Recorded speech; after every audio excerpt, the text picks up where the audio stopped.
साहित्यिक सचेतना समूह के सभी आदरणीय सदस्यों को शारदा कनौजिया का प्रणाम।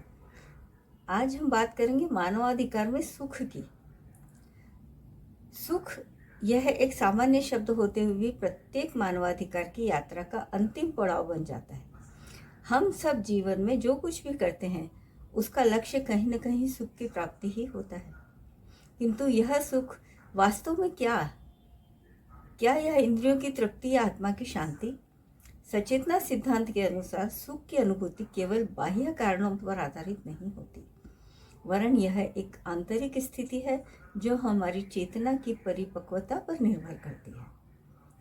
सनातन सिद्धांत अनुसार मानवाधिकार चतुष्टय गुण, धन, सुख, स्वास्थ्य और 4 पुरुषार्थ धर्म, अर्थ, काम और मोक्ष को प्राप्त करना ही मानव जीवन का उद्देश्य है। धन प्राप्ति के बाद मनुष्य जीविकोपार्जन में सक्षम होता है और सुखी महसूस करता है। धन का सदुपयोग हो यह समझना उसके लिए आवश्यक है, तभी सुख और संतुष्टि का अनुभव उसे होगा। जब धनार्जन करने के बाद मनुष्य जरूरतमंदों की भी सहायता करता है ना, तब आत्मसंतुष्टि का अनुभव करता है। फिर भी सुखी महसूस करके भी अपने अलग अलग अनुभव है। भौतिक सुख इंद्रियों से प्राप्त होने वाला तात्कालिक आनंद, जैसे स्वादिष्ट भोजन, सुंदर दृश्य, संगीत आदि, यह क्षणिक होता है, सीमित होता है और अंततः दुख का कारण भी बन सकता है।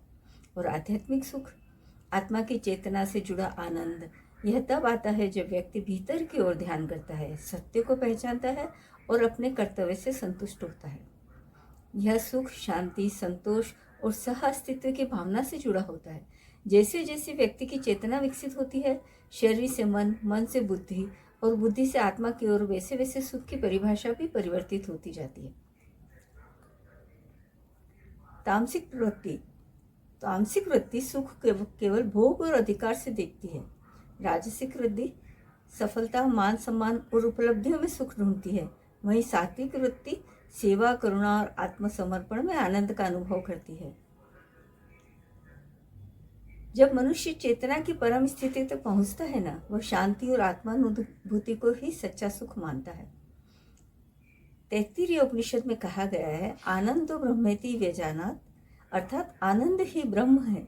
यह स्पष्ट करता है सुख कोई वस्तु नहीं है, बल्कि हमारी आत्मा की मूल प्रवृत्ति है। जब चेतना बाह्य से छूटकर अंतर्मुखी होती है, तब वह उस आनंद को अनुभव करती है जो सदा से उसमें विद्यमान है। सुख का स्रोत बाह्य संसार नहीं है, हमारी चेतना की दशा है। सचेतना सिद्धांत हमें यह बोध कराता है कि जितना अधिक हम अपनी चेतना को शुद्ध, विकसित और आत्माभिमुख बनाएंगे, उतना ही हमारा सुख स्थायी, गहरा और निर्विकल्प होगा। यह सुख की खोज हमें बाहर नहीं, भीतर उतरने की आवश्यकता है। तभी हम जान पाएंगे कि सुख सिर्फ अनुभव नहीं है, यह हमारी चेतना की स्थिति का पुनरावर्तन है। धन्यवाद। अगर आपको मेरा वीडियो पसंद आया हो, लाइक, शेयर, सब्सक्राइब करना ना भूलें।